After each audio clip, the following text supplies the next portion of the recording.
The year was 2014. It was summertime, so at that point I was outside touching grass, playing soccer with my friends, or during the evenings I was playing Yu-Gi-Oh in my friend's basement. And during that summer, I stumbled upon a little anime that you guys might not have heard of called Tokyo Ghoul. Now, I didn't actually start watching Tokyo Ghoul when it started airing. I waited a little bit.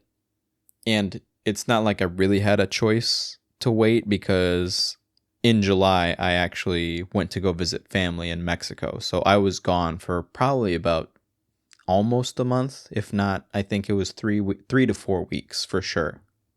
But I can assure you, when I came back and after I watched that first episode with that opening, I was hooked. Now, you guys can say whatever you want about both the opening of Tokyo Ghoul as well as some of the panels in Tokyo Ghoul, but I don't care. When I was 15, I ate that up.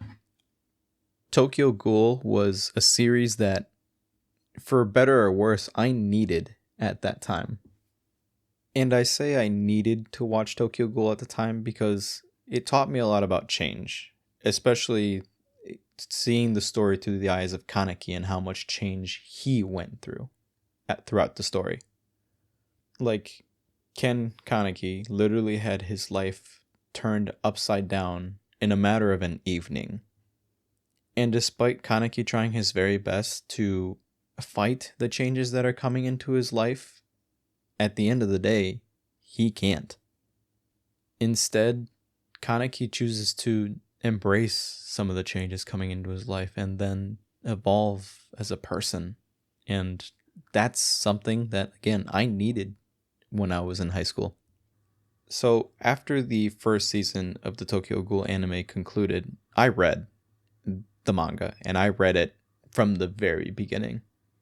And I wanted to restart Tokyo Ghoul because of the manga readers that I had seen online saying how much better the manga was than the anime. And I'm really glad that I listened to them because as both a anime watcher of all of Tokyo Ghoul and Tokyo Ghoul Re, as well as a manga reader, I can 100% guarantee that the manga is so much better. But I don't want to spend too much time discrediting the Tokyo Ghoul and Tokyo Ghoul Re animes because, one, plenty of people have already done that before me. And two, I think that there are still things that the anime did well. For me personally, I'm happy that I watched the first season of the Tokyo Ghoul anime because it inspired me to read it. Without that first adaptation, I would have never come to appreciate Suishida's work as much as I do now. Tokyo Ghoul for me is not just a dark fantasy battle shonen with amazing character designs, amazing chemistry between its cast, and awesome fight sequences. But instead, for me, it's a story about how change is okay. And despite what the world may throw at somebody, it's not necessarily because the world sucks or because life is a tragedy. But at the end of the day, the world just is. Like, Kaneki went through a lot throughout the story, whether it was him getting tortured by Omori, his internal struggle later on in Tokyo Ghoul Re with Heiz, or his final confrontation with the dragon and Kichimura. But despite all of these and so many other things that Kaneki went through as a character, he still remained kind at the end of the day, and he was still able to find peace in a way by the end of the story. In chapter 1, we met Kaneki as a kind of a loner, quiet kid who only really had one friend in Hide. But by the end of the story, he had so much more than just Hide. He had a family. Now, I've spent a lot of time just yapping about my love for Kaneki as a character, but again, I wouldn't be here without the Tokyo Ghoul anime. I wouldn't appreciate Kaneki as a character or anything else without the Tokyo Ghoul anime. This is a story that Suishida put a lot of effort into, and I fully appreciate that because of the crappy anime adaptation. I appreciate the cringe or almost edgy moments in the series because of the fact that I've been there. I was cringy. I mean, I still am, but you know.